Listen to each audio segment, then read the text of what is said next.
Hello दोस्तों, कैसे हो आप सभी। आई होप आप सभी अच्छे होंगे। आप सभी का हमारे यूट्यूब चैनल फिजिक्स गुरु में स्वागत है।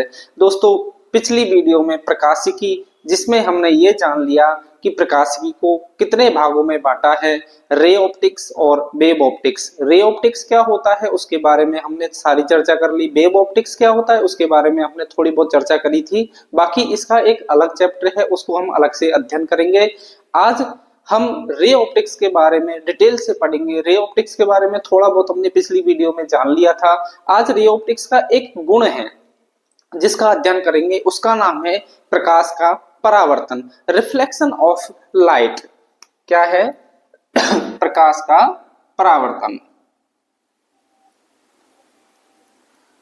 प्रकाश का परावर्तन। दोस्तों, मैंने ये प्रकाश का परावर्तन एक एक्सपेरिमेंट के जरिए भी समझाने की कोशिश की है।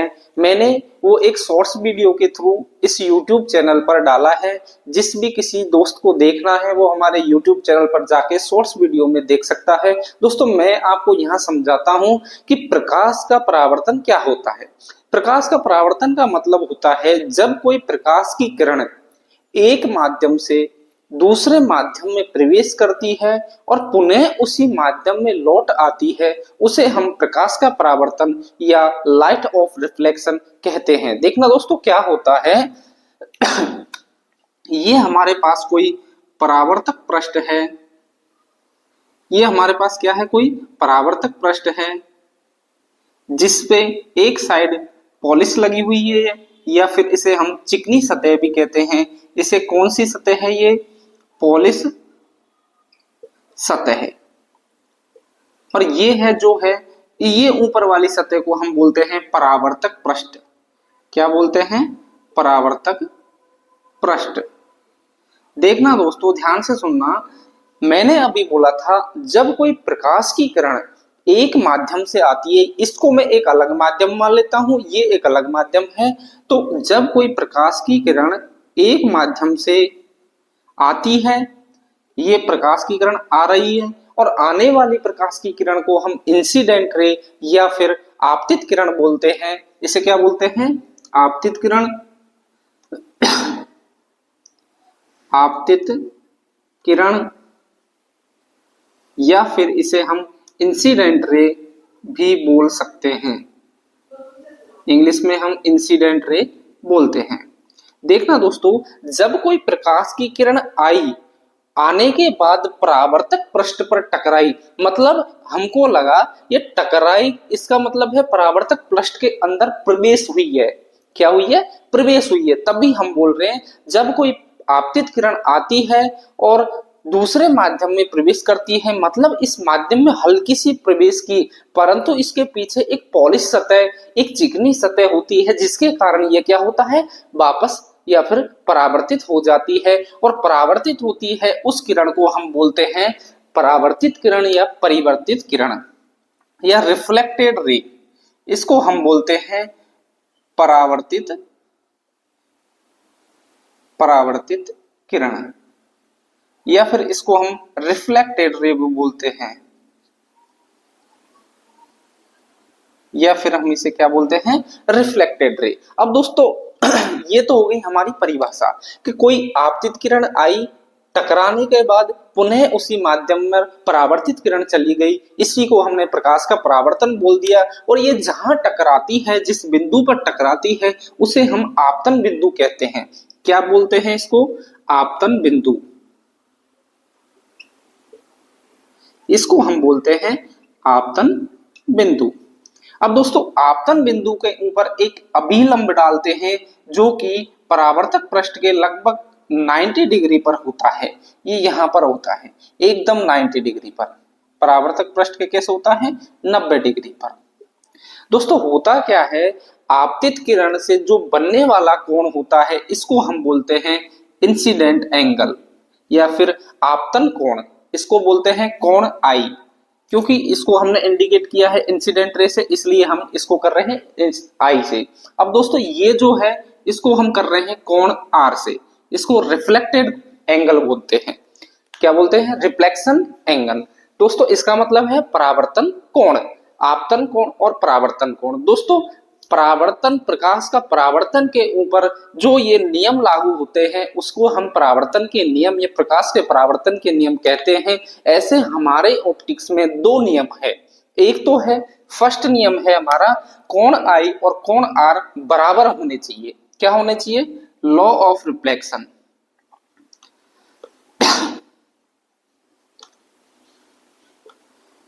लॉ ऑफ रिफ्लेक्शन, परावर्तन के नियम। फर्स्ट नियम क्या है दोस्तों? कोण आई बराबर कोण आर, मतलब आपतन कोण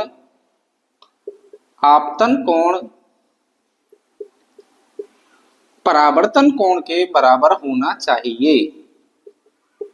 परावर्तन कोण के बराबर होना चाहिए, मतलब जितने डिग्री से आपतित किरण हुई है उतने ही डिग्री से परावर्तित किरण होनी चाहिए। मतलब ये 50 डिग्री से है तो ये भी 50 डिग्री से, ये अगर 40 डिग्री से है तो ये भी 40 डिग्री से होना चाहिए। तो ये हमारा फर्स्ट लॉ है कि आपतन कोण और परावर्तन कोण बराबर होना चाहिए। दूसरा लॉ है हमारा, सेकंड लॉ है कि आपतित किरण, परावर्तित किरण और अभिलंब पर जो आपतन बिंदु है ये तीनों एक ही तल में उपस्थित होने चाहिए। मतलब ये जो तीनों एक ही तल में, ये वाला तल, ये वाला तल और ये वाला तल, तीनों एक ही तल में उपस्थित होते हैं। मतलब आपतित किरण, आपतित किरण कोमा आपतन बिंदु पर अभिलंब, आपतन बिंदु पर अभिलंब व परावर्तित किरण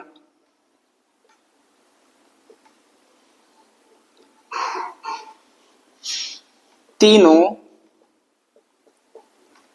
एक ही तल में उपस्थित होने चाहिए। एक ही तल में उपस्थित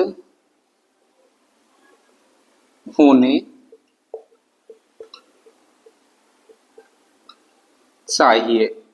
दोस्तों ये हमारा है प्रकाश का परावर्तन।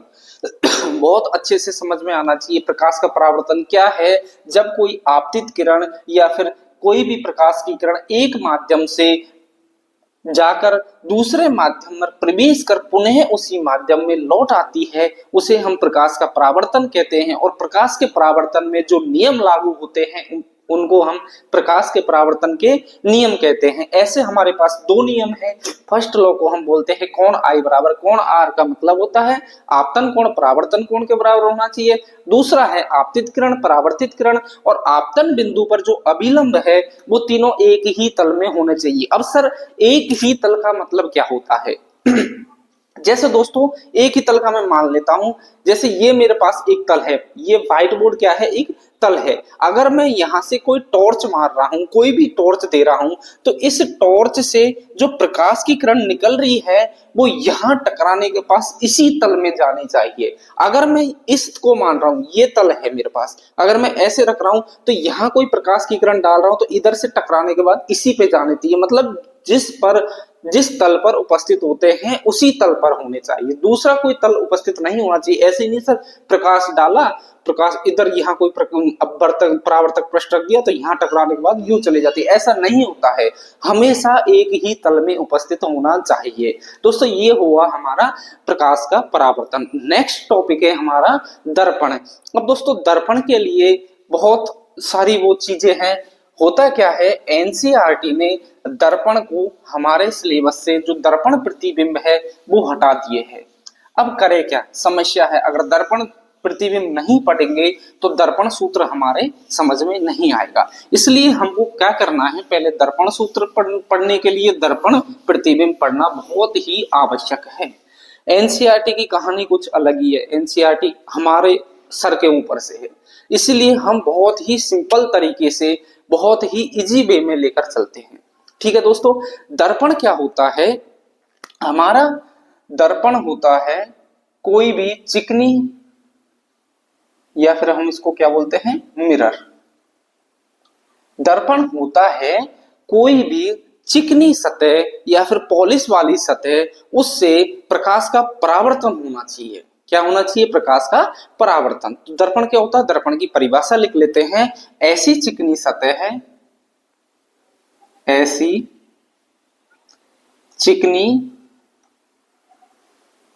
व पॉलिश वाली सतह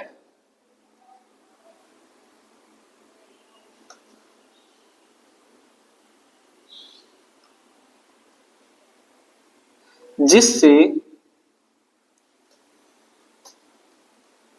प्रकाश का परावर्तन होता हो, परावर्तन होता, उसे हम क्या कहते हैं? उसे दर्पण कहते हैं। दोस्तों दर्पण की परिभाषा समझ में आई? क्या है? कोई भी चिकनी सतह जिससे प्रकाश का परावर्तन होता हो उसे हम दर्पण कहते हैं। अब दर्पण हमारे सामने दो प्रकार के होते हैं। कितने प्रकार के? दो। दर्पण को हमने दो भागों में विभाजित किया है। फर्स्ट है समतल दर्पण। क्या है? समतल दर्पण। दूसरा है गोलीय दर्पण। दर्पण को दो भागों में विभाजित किया है, समतल दर्पण और गोलीय दर्पण। अब समतल दर्पण क्या होता है और गोलीय दर्पण क्या होता है, इनके बारे में चर्चा करते हैं। समतल दर्पण तो आप अक्सर देखते हो, सुबह उठने के बाद स्कूल जाते हो या फिर कहीं भी जाते हो तो फेस अपना देखते हो, उसी को हम क्या बोलते हैं? समतल दर्पण। मतलब क्या परिभाषा निकली इसकी? ऐसी चिकनी सतह जिसमें चिकनी सतह या परावर्तक पृष्ठ कैसा होना चाहिए? समतल। कैसा होना चाहिए? समतल। ये देखो, ये मैंने एक समतल सतह बना दी और इस पे एक साइड पॉलिश या फिर कलर कर दिया। ये हमारा क्या है? समतल दर्पण। क्या है? समतल दर्पण। अगर इससे कोई भी प्रकाश की किरण टकराती है तो उसी कोण पर वापस लौट आती है। मतलब हमारा जो प्रकाश का परावर्तन के नियम है वो हर जगह लागू होते हैं। हर जगह हमारे प्रकाश के परावर्तन के नियम लागू होंगे। तो समतल दर्पण क्या हो गया?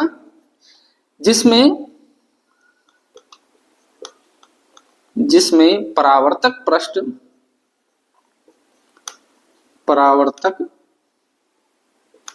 पृष्ठ समतल हो। कैसी हो? समतल हो। अब कोई बच्चा ये मत समझना कि सर ये तो हमारे सिलेबस से हट गया, सिलेबस से हट गया। ये मैं भी मानता हूं, मैं क्यों पढ़ा रहा हूं? क्या बेवकूफ थोड़ी हूं? क्योंकि बेटा अगर ये नहीं पढ़ोगे आप तो आगे की कहानी आपके समझ में ही नहीं आएगी। इसलिए हमको ये पढ़ना जरूरी है। एनसीईआरटी ने ये सब चीजें हटा रखी है। एनसीईआरटी का हमारे लेवल से बाहर है एनसीईआरटी की। तो दोस्तों क्या है समतल दर्पण? जिसमें परावर्तक पृष्ठ समतल हो। और गोलीय दर्पण क्या होता है? जिसमें परावर्तक पृष्ठ वक्रित हो। कैसा हो? कर्व्ड।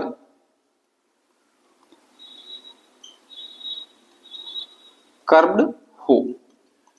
कर्व्ड का मतलब, वक्रित का मतलब उसका परावर्तक पृष्ठ झुका हुआ होना चाहिए। या तो उसकी पॉलिश बाहर की तरफ या उसकी पॉलिश अंदर की तरफ, दोनों को हम क्या कहते हैं? गोलीय दर्पण। अब गोलीय दर्पण को भी हमने दो भागों में विभाजित किया है। कितने भागों में? दो। एक तो अवतल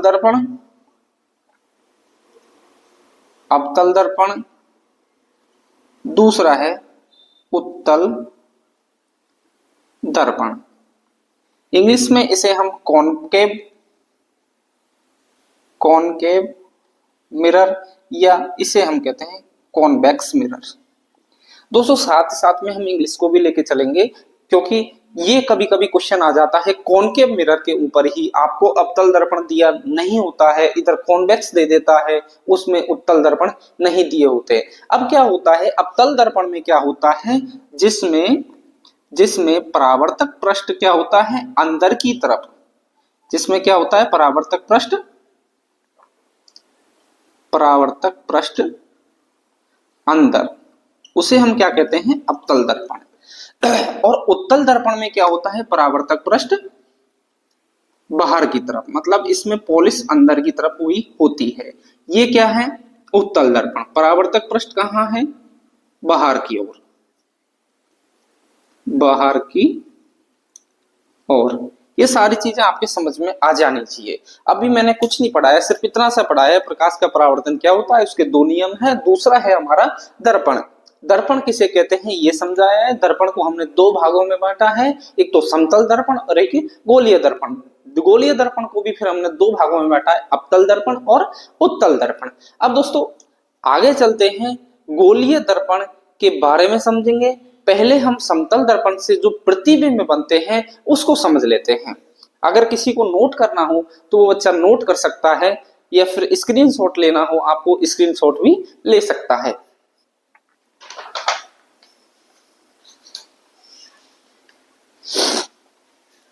ठीक है दोस्तों,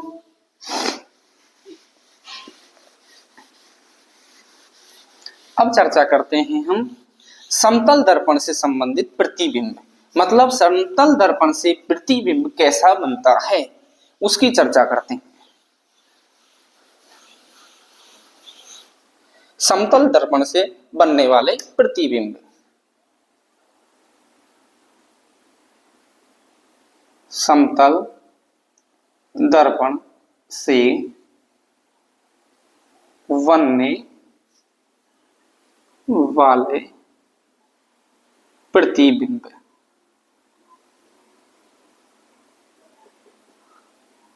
ठीक है,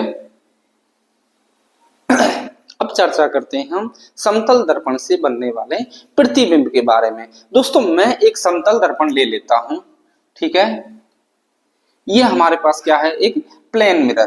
प्लेन मिरर के पीछे की साइड पे क्या होता है, एक पॉलिश, और एक होता है परावर्तक पृष्ठ। इसको हम बोलते हैं परावर्तक पृष्ठ, और ये है पॉलिश वाली सतह। ठीक है दोस्तों, और ये है हमारी इसमें मुख्य अक्ष। अब दोस्तों होता क्या है, इस प्लेन मिरर के आगे मैं कोई ऑब्जेक्ट या फिर बिंब रख देता हूं। ए बी कोई बिंब है, ए बी कोई बिंब है। अब ध्यान रखना, मैं आपको समतल दर्पण के लिए दो गोल्डन की पॉइंट बता रहा हूं, उनको बहुत ही ध्यान से सुनना है। अगर आपके दोनों गोल्डन की पॉइंट समझ में आ गए, ये सभी के लिए है, ये समतल दर्पण के लिए नहीं, सभी के लिए है। गोलीय दर्पण, प्लेन मिरर, और भी आपके अगर लेंस भी आएंगे तो उन सभी के लिए ये दोनों गोल्डन की पॉइंट आपके समझ में आ जाने चाहिए। दोस्तों अगर आप कोई वस्तु रख रहे हैं, अगर कहीं कोई भी ऑब्जेक्ट या बिंब रख रहे हैं, अगर वहां से दो प्रकाश की किरण गुजारनी है, सबसे पहले आपको यह ध्यान रखना है, हमको कोई भी बिंब से हमेशा दो प्रकाश की किरण गुजारनी है। कितनी? दो प्रकाश की किरण। अब दोनों प्रकाश की किरण गुजारते हैं तो कहीं ना कहीं वो जाकर टकराएगी। अगर टकराने में कोई दिक्कत ना हो, वो आसानी से टकरा लेती है, मतलब आसानी से टकरा जाती है, तो वो एक वास्तविक प्रतिबिंब का निर्माण करते हैं। किसका? वास्तविक प्रतिबिंब का। अगर उनको जबरदस्ती टकराया जाए या फिर जबरदस्ती मिलाया जाए तो वहां आभासी प्रतिबिंब का निर्माण होता है। ये आपके दो गोल्डन की पॉइंट है। अगर दोनों समझ में नहीं आएंगे तो आपकी यूं समझ लेना ऑप्टिक समझ में नहीं आएगी, इसलिए दोनों को ध्यान रखना है। फर्स्ट में एक बार और दोहरा देते। फर्स्ट है हमारा, आपको बिंब से दो प्रकाश किरण गुजारनी है। दोनों प्रकाश किरण एक स्थान पर मिलती है तो हम उसको बोल देते हैं वास्तविक। अगर दोनों प्रकाश किरणों को हम जबरदस्ती मिलाए, उनको अगर वो नहीं मिल रही और उनको जबरदस्ती मिलाए कि भाई तू इधर मत जा इधर जा, तो वो वहां हम बोलते हैं आभासी। अब ये दोनों चीजें आपके क्लियर होने चाहिए। गोल्डन की पॉइंट है ये दोनों, अगर गोल्डन की पॉइंट आपके समझ में आ जाएंगे तो यूं समझना आपका ऑप्टिक्स चैप्टर खत्म हो जाएगा यहाँ के यहीं। दोस्तों अब देखते हैं, अभी मैंने आपको क्या बोला, दो प्रकाश किरण गुजारनी है। ठीक है सर, दो प्रकाश किरण आपको गुजरवाते हैं। पहली प्रकाश किरण हम गुजारते हैं यहां से समतल दर्पण पर। ठीक है, ये हमारी फर्स्ट प्रकाश किरण है। देखना दोस्तों, प्रकाश का परावर्तन में हमने पढ़ा है कि आपतित किरण जितने कोण पर आती है, परावर्तित किरण उतने ही कोण पर वापस जाती है। फर्स्ट हमने पढ़ा था आपतन कोण परावर्तन कोण क्या होना चाहिए, बराबर। तो यहाँ आपतित किरण कितने कोण से आ रही है, 0 डिग्री से, तो परावर्तित किरण भी 0 डिग्री से ही आनी चाहिए, मतलब जिधर से गई है उधर ही वापस लौट के आ गई। ये हमारी फर्स्ट किरण होगी। अब हम क्या कर रहे हैं, दूसरी किरण बिंब से गुजार रहे हैं। यहां से मान लो कोई दूसरी किरण जा रही है और मुख्य अक्ष के मूल बिंदु पर जाकर वापस ये क्या हो रही है, परावर्तित। जितने डिग्री से कोण से आई उतने ही डिग्री से कोण से रिफ्लेक्टेड हो गई। ठीक है, मतलब जितने डिग्री से आती है उतने डिग्री से वापस चली जाती है। दोस्तों आपको प्रकाशिकी में ये एरो का बहुत ज्यादा ध्यान रखना है। अगर आप एरो नहीं लगाओगे तो आपका क्वेश्चन गलत हो जाएगा। तो इसलिए आपको ये बहुत ही ध्यान रखना है, प्रकाश किरण किधर से आ रही है और किधर जा रही है। ये हमारा हो गया समतल दर्पण का प्रतिबिंब। अब दोस्तों बिंब, अब देखना दोस्तों, क्या इस प्रकाश की किरण आई, टकराने के बाद वापस चली गई, इस प्रकाश किरण आई, टकराने के बाद वापस चली गई। अब देखना ध्यान से, ये प्रकाश की किरण जा रही है इधर और ये जा रही है इधर, क्या ये कहीं जाके मिल रही है, नहीं मिल रही है ना। तो हम क्या करते हैं, इसको जबरदस्ती मिलाने की कोशिश करते हैं। क्या करेंगे, जबरदस्ती मिलाने की कोशिश करते हैं। देखना दोस्तों, जबरदस्ती मिलाते हैं इसको,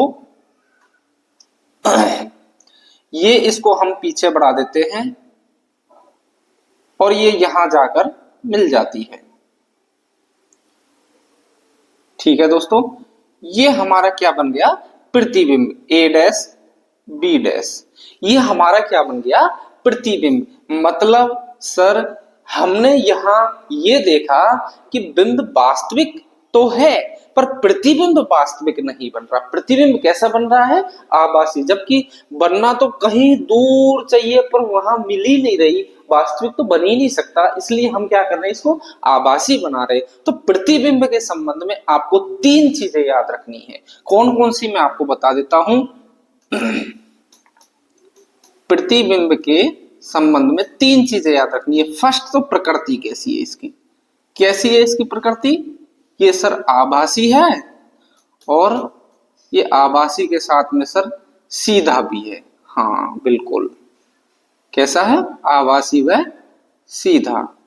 अब दूसरा क्या है दोस्तों, इसकी स्थिति कैसी है, स्थिति क्या है इसकी बताओ। स्थिति देखना कैसी है, दर्पण के आगे है या पीछे है। ये दर्पण है, ये दर्पण है, दर्पण के आगे हमारा बिंब रखा है। ठीक है, ये हमारा क्या है, बिंब। ये बिंब के दर्पण के पीछे जो बन रहा है तो ये हमारी क्या है, प्रतिबिंब की स्थिति। ये क्या है, दर्पण के पीछे, दर्पण के पीछे बन रहा है। ठीक है सर, और क्या है, 3 चीज आपको ध्यान रखनी। आकार कैसा है इसका, बिल्कुल बिंब के समान। आकार कैसा है, आकार कैसा है, बिंब के समान। ये चीजें आपको समझ में आनी चाहिए। अगर किसी के समझ में नहीं आए वो हमारे कमेंट बॉक्स में कमेंट कर कर डाउट पूछ सकता है कि सर मेरे यहाँ चीजें समझ में नहीं आई, तो मैं उसको वहां क्लियर कर सकता हूँ। अगर दोस्तों हमारे यूट्यूब चैनल से जुड़ने के लिए हमारे चैनल को सब्सक्राइब जरूर करना, साथ में दोस्तों बेल आइकन जरूर दबाना, जिससे आपको आने वाली वीडियो का नोटिफिकेशन जरूर मिले। दोस्तों देखना, ये तो हो गई, मैंने आपको गोल्डन की पॉइंट बता दी। ये प्रतिबिंब की स्थिति में 3 चीजें आई। अब दोस्तों स्पेशल पॉइंट ध्यान रखना, समतल दर्पण के लिए स्पेशल पॉइंट। स्पेशल पॉइंट क्या है देखना दोस्तों, फर्स्ट स्पेशल पॉइंट देखना, यहां से बिंब से और दर्पण की दूरी जितनी है उतनी ही दर्पण से प्रतिबिंब की दूरी होनी चाहिए। इतनी ही क्या है, इसको मैं मान लेता हूं u है और ये क्या है, v। मतलब बिंब की दूरी, बिंब की दूरी जिसे हम क्या किससे प्रदर्शित कर रहे हैं, u से, वो किसके बराबर होनी चाहिए, प्रतिबिंब की दूरी के। ठीक है, प्रतिबिंब की दूरी है। अब प्रतिबिंब की दूरी को हम किससे प्रदर्शित कर रहे हैं, b से। यहां तक आपके समझ में आ जाना चाहिए कि बिंब की दूरी प्रतिबिंब की दूरी के बराबर होना चाहिए। जितना बिंब दर्पण से दूर है उतना ही दर्पण प्रतिबिंब से दूर होना चाहिए। मतलब ये आभासी उसको दिखाई देना चाहिए, मैं कितनी दूरी पर खड़ा हूं उतनी ही मेरी परछाई बननी चाहिए, प्रतिबिंब बनना चाहिए। ये हमारा फर्स्ट पॉइंट है। सेकंड क्या है कि बिंब जितने आकार का है, बिंब का आकार बराबर होना चाहिए प्रतिबिंब के आकार के, प्रतिबिंब के आकार के। ठीक है दोस्तों, मतलब इसकी जैसे मेरी हाइट अगर 5.11 इंच है, तो अगर मैं समतल दर्पण में देखूं तो मेरी हाइट उसमें भी 5.11 दिखाई देनी चाहिए। जितनी मेरी इधर है उतनी ही मेरी उधर, प्रतिबिंब मेरा उतने ही आकार का दिखाई देना चाहिए। तीसरा हमारा है प्रतिबिंब, प्रतिबिंब पार्श्व परिवर्तन, पार्श्व परिवर्तन प्रदर्शित करता है, प्रदर्शित करता है। तीसरा हमारा पॉइंट क्या है, प्रतिबिंब पार्श्व परिवर्तन प्रदर्शित करता है। सर ये पार्श्व परिवर्तन प्रदर्शित कैसे करता है, ये चीजें समझ में नहीं आई, अभी समझाता हूं दोस्तों। देखो समझने की कोशिश करना। ये हमारे पास क्या है, प्लेन मिरर। ये क्या है, प्लेन मिरर। मान लो दोस्तों इसके आगे मैं एक व्यक्ति खड़ा कर देता हूं, ठीक है, इसके आगे क्या है, एक व्यक्ति खड़ा कर देता हूं। यहां तक क्लियर है चीजें। अब व्यक्ति खड़ा कर दिया तो देखना दोस्तों, जितनी हाइट इधर है प्लेन से उतनी हाइट इधर होनी चाहिए इसकी। अगर इसको मैं 1 मान लेता हूं और पैरों को 2 मान लेता हूं, तो इधर भी ये 1 है और इधर भी ये 2 है। पर दोस्तों ध्यान रखना, अगर मैं यहाँ 3 लिखता हूं तो इसका 3 इधर नहीं आएगा, इधर आएगा, और यहां मैं 4 लिखता हूं तो ये 4 आएगा। मतलब एक चीज समझना आप, मैं किसी प्लेन मिरर के सामने खड़ा हुआ, मेरे हाइट से भी ज्यादा प्लेन मिरर के सामने मैं खड़ा हुआ हूं। उस प्लेन मिरर में मैं देखता हूं कि मेरा सर है वो तो ऐसे कैसे दिखाई दे रहा है, मेरी आंखें है वो ऐसे कैसे दिखाई दे रही है, मेरे पैर है वो एज इट इज दिखाई दे रहे हैं।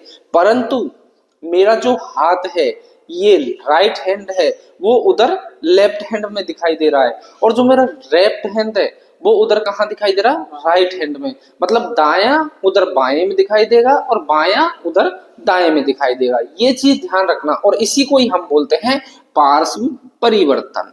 मतलब दायां बाएं में दिखाई देता और बायां दाएं में दिखाई देता। अब शायद क्लियर हो गया होगा आपके पार्श्व परिवर्तन। ठीक है दोस्तों, ये है हमारा समतल दर्पण का प्रतिबिंब कैसा बनता है। आगे मैं आपको बताता हूं गोलीय दर्पण के बारे में। मैंने थोड़ा डिस्कस कर लिया है। गोलीय दर्पण क्या होता है, गोलीय दर्पण होता है एक वक्रित वाला क्षेत्र जहां कर्व हो उसी को हम क्या कहते हैं, गोलीय दर्पण। अब गोलीय दर्पण में हमने 2 भागों में विभाजित किया है। एक तो कौन सा है, अवतल दर्पण, दूसरा उत्तल दर्पण। अवतल दर्पण क्या होता है, जहां परावर्तक पृष्ठ अंदर की ओर हो वो तो क्या हो गया, अवतल दर्पण, और जहां परावर्तक पृष्ठ बाहर की ओर हो वो हमारा क्या हो गया, उत्तल दर्पण। देखना समझना दोस्तों, बहुत अच्छे से हम समझेंगे गोलीय दर्पण। अगला टॉपिक है हमारा गोलीय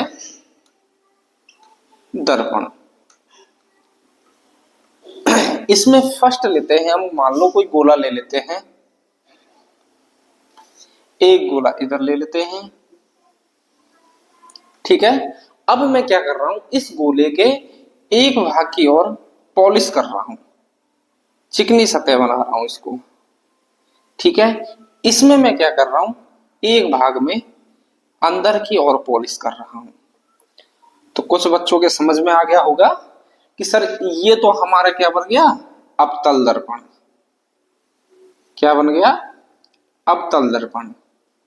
और ये क्या बन गया, उत्तल दर्पण। कुछ बच्चों के समझ में आ गया और कुछ के अभी समझ में नहीं आया। तो मैं फिर बात कर रहा हूं, अगर आपके अंदर की तरफ धसा हुआ भाग परावर्तक पृष्ठ हो वो अवतल दर्पण कहलाता है। अगर आपके बाहर वाला परावर्तक पृष्ठ हो उसे हम उत्तल दर्पण कहते हैं। अब शायद क्लियर हो गया होगा। अब देखना दोस्तों, यहां आपको मैं कुछ परिभाषाएं समझाता हूं। जैसे देखना, किसी भी गोले का केंद्रक उस दर्पण का केंद्रक कहलाता है, वक्रता केंद्रक कहलाता है। मतलब इसको मैं क्या कह देता हूं, सी। ये हमारा क्या है, सी, मतलब वक्रता केंद्रक। वक्रता केंद्र, ये चीजें समझ में आई क्या है। किसी भी गोले का केंद्रक या केंद्र उस दर्पण का केंद्र, उस दर्पण का वक्रता केंद्र कहलाता है। क्या है, किसी भी गोले का केंद्र उस दर्पण का केंद्र या वक्रता केंद्र कहलाता है। यहां तक क्लियर? हाँ सर, यहां तक अब समझ में आ गई। अब क्या है, ये चीज देखना दोस्तों, किसी भी गोले के अंदर अगर मैं परिधि से और केंद्र के बीच की दूरी मापूं तो उसे हम क्या कहते हैं, त्रिज्या। केंद्र से परिधि के मध्य की दूरी क्या कहलाती है, त्रिज्या। तो इसको हम बोलते हैं वक्रता त्रिज्या। क्या बोलते हैं, वक्रता त्रिज्या। ये आपके परिभाषा समझ में आनी चाहिए, बाकी कोई दिक्कत नहीं है। परिभाषा आपकी नोट्स बुक में लिखी हुई है। अगर आप हमारे हैंड रिटन नोट्स चाहते हो तो हमारे व्हाट्सएप नंबर पर व्हाट्सएप करना, हमारे व्हाट्सएप चैनल पर जरूर जुड़ना, वहां आपको सारे हैंड रिटन नोट्स मिल जाएंगे। दोस्तों देखना क्या है, केंद्रक से परिधि के मध्य की दूरी क्या कहलाती है, वक्रता त्रिज्या। अब इस जो मैंने पॉलिश की है इसको नाम दे देता हूं मैं एम एन। इसको क्या नाम दे देता हूं मैं, कहां से कहां तक की है, एम से एन की ओर। ठीक है दोस्तों, ये आपको समझ में आ गई होगी। अब क्या है, ये जो है वक्रता केंद्र से होते हुए एक रेखा खींच रहा हूं, इस रेखा को मैं बोलता हूं मुख्य अक्ष। मतलब वक्रता केंद्र से होते हुए, ध्रुव से होते हुए जो ये लाइन है इसको हम क्या बोलते हैं, मुख्य अक्ष। क्या है, मुख्य अक्ष। यहां तक आपके क्लियर हो जाना चाहिए। अब दोस्तों ये जो मैंने पॉलिश की है एम एन, इस भाग को हम बोलते हैं द्वारक भाग। क्या बोलते हैं, द्वारक। जहां जहां पॉलिश हुई है उस भाग को हम बोलते हैं द्वारक भाग। और द्वारक के मध्य जो बिंदु होता है, ये द्वारक के मध्य जो बिंदु होता है इसको हम बोलते हैं पोल या ध्रुव। इसको हम बोलते हैं ध्रुव। तो यहां तक आपको ये सारी चीजें क्लियर हो जानी चाहिए कि केंद्रक क्या है, वक्रता त्रिज्या क्या है, पोल क्या है, द्वारक क्या है। इसका द्वारक क्या हो जाएगा, ये वाला जहां से हमने क्या कर रखी है पॉलिश, वो क्या है द्वारक। और द्वारक का मध्य बिंदु क्या कहलाता है, ध्रुव। यहां तक आपको क्लियर हो जाना चाहिए। अब दोस्तों एक चीज और निकल के आती है हमारी, फोकस। सर फोकस क्या होता है, फर्स्ट बार नाम सुना है हमने तो, 10वीं क्लास में भी पहली बार नाम सुना होगा, 12वीं में अगर आए हो तो दूसरी तीसरी बार नाम सुन रही हो।